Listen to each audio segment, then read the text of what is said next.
अष्टम श्रेणी पिला माने आज आमे तम विज्ञान बहिर सेकेंड चैप्टर अणुजीव उपकारी और अपकारी विषय पढ़िबा। माने अणुजीव माने आमर कौन उपकार करती आ कौन अपकार बा क्षति करती सही विषय पढ़िबा। अच्छा कहिल अणुजीव कौन? अणुजीव को इंग्लिश रे आमे माइक्रो ऑर्गेनिजम्स कहती। अणुजीव कौन जानिबा आगरु आमे आगे जीव कौन जानिबा। ताहले जीव कौन? जार जीवन अच्छी ताकू आमे जीव कहिबा। केउ मानकर जीवन अच्छी? मनीष, बेंग, साप, पक्षी, माछी, पोक इत्यादि एमानकु आमे जीव कहउचंती। काहेकि ना एमानकर जीवन अच्छी। एमाने निश्वास प्रश्वास नहीं पारंती, छोटरू बड़ होई पारंती, गोटे जगारु अन्य जगह को जाई पारंती, निज भली आ गोटे जीव मध्य जन्म दे पारंती। ठीक अछि। अच्छा कहिल उद्भिद जीव ना निर्जीव? उद्भिद मध्य एक जीव, कारण उद्भिदर जीवन अच्छी। से छोटरू बड़ होई पारे, निश्वास प्रश्वास नहीं पारे, निज भली आ गोटे उद्भिद को जन्म दे पारे, निज खाद्य निजे प्रस्तुत करि पारे। उद्भिद सबू करि पारे, हेले गोटे जगार अन्य जगह को स्थानांतरित होई पारे नाही। ठीक अछि। जीव कौन आमे बुझीगले। ताहले अणुजीव कौन? जो जीव गुड़ी को आमे खाली आखिरे देखि पारंती नाही सेमानकु अणुजीव किंबा जीवाणु कुहा जाए। ठीक अछि। थरे भाबी देख, खाली आखिरे देखा जाती नाही माने सेमाने केते छोट होइथिबे, तो सेमानकु आमे अणुवीक्षण यंत्र साहाय्य देखि पारिबा। ठीक अछि। जदि आमे पोखरी किंबा गड़ियारू गोटे टोपा पानी आनी एक स्लाइड उपरे रखी अणुवीक्षण रे देखिबा, तेबे आमे अनेक छोट छोट जीव घुरु बुलिथबार देखिबाकू पाइबा। सेमानकु अणुजीव कुहा जाए। वैज्ञानिक माने एमानकु चारि भागरे विभक्त करिसंती। प्रथम भागटी हेउची बीजाणु, जहाकू आमे बैक्टेरिया बोली कहउचंती। एमाने संघ भाबरे वास करती, माने एकाकी वास करती नाही, एका रुहंती नाही। जोठी रहिबे समस्ते मिसिकी रहिबे, अनेक रहिबे। ठीक अछि। जेमिति कि तार उदाहरण आमे देले दबा आमे कुंडलाकार बीजाणु, सेमाने देखिबाकू गोल। आ गोटे हेउची दंडाकार बीजाणु, सेमाने देखिबाकू लंबा, जेमिति कि मु चित्र रे दर्शेइची। ठीक अछि। द्वितीयटी हेउची आदि प्राणी, जहाकू आमे प्रोटोजोआ बोली कहउचंती। एमिबा हेउची एक प्रोटोजोआर उदाहरण। एमाने एकाकी वास करती, आउ एमाने एककोशी मध्य होइथांती। पारामिसियम मध्य आदि प्राणीर एक एग्जांपल। ठीक अछि। देन तृतीयटी हेउची कबक। एई कबक माने संघ बा मंडल भाबरे वास करती, एमाने मध्य एकाकी वास करती नाही। ठीक अछि। तो एमानकर एग्जांपल होउची पानुटी फिम्पी, पेन्सिलियम, एस्परजिलस। ठीक अछि।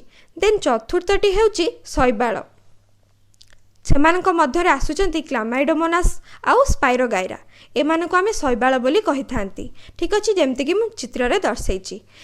देन आमे देखिबा अणुजीव माने सब प्रकार परिवेश रे वास करि पारिबे। सबु आडे आमे अणुजीव मानकु पाई परिबा। जेमिति कि ठंडा जलवायु अंचल, उत्तप्त उष्म प्रसवण मरु अंचल एवं सन्तसंतिया जगह इत्यादि रे। एमिति कि जीवाणु माने वायु, जल एवं उद्भिद और प्राणी मानक शरीर मध्य रही थांती। सेमाने एककोशी किंबा बहुकोशीय होई परिबे। ठीक अछि।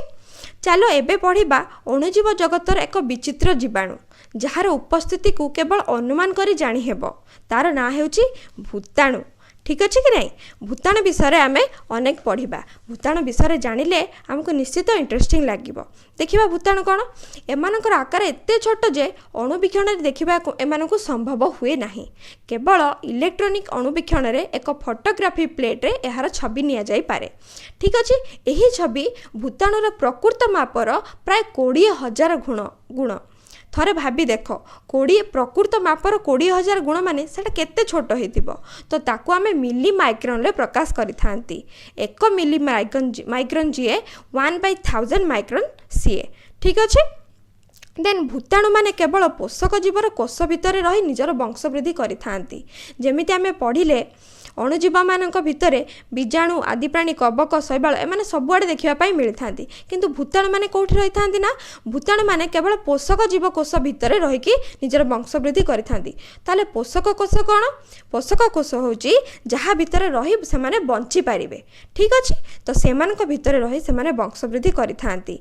जेमिति कि बीजाणु उद्भिद किंबा प्राणी मान कोष ही भूताणुर पोषक एमाने कहा भितर रही पारिबे बीजाणु भितर रही पारिबे उद्भिद भितर रही पारिबे प्राणी मान भितर रही पारिबे प्राणी मान भितर आमे माने भी आसुंती तो आम भितर भी से माने रही पारिबे ठीक अछि पोषक कोष बाहर यह संपूर्ण निष्क्रिय बा जड़ जीवन लेस मात्र लक्षण देखा देई न थाए या माने कौन या माने होची पोषक कोष बाहर जितेबाला भूताणु माने थांती सेतेबाला से माने पूरा निष्क्रिय अवस्था थांती मल्ला अवस्था थांती किंतु जेतेबाला से पोषक कोष भितर को जाती सेतेबाला से माने पूरा सक्रिय भाव में तांकर काम करि थांती तांकर वंशवृद्धि करि चलंती ठीक अछि देखिबा किछि जीवाणु और भूताणु मानकर काम कौन सर्दी फ्लू भली साधारण रोग एवं पोलियो और हाड़फुटी आदि रोग भूताणु जनित होता है सबू को आम मन रखापी पड़ो आदि प्राणी माने तरल झाड़ा बा आमाशय मलेरिया ज्वर एवं बीजाणु माने टाइफॉइड जख्मा आदि रोग कराई सब रोग को यही रोग क्या द्वारा होता है एमान को मन रखा निहाती आवश्यक ठीक अच्छे तो आज क्लासटा एतिकी अधिका पढ़ले पिला माने तुमर मन रही ठीक रे तो नेक्स्ट क्लास रे आम आउ किछि पढ़िबा आज जदि भिडियोटी तुमको भल लगिला ताले मस्ते कमेंट बॉक्स रे निश्चित जनइबो थैंक यू फॉर वाचिंग।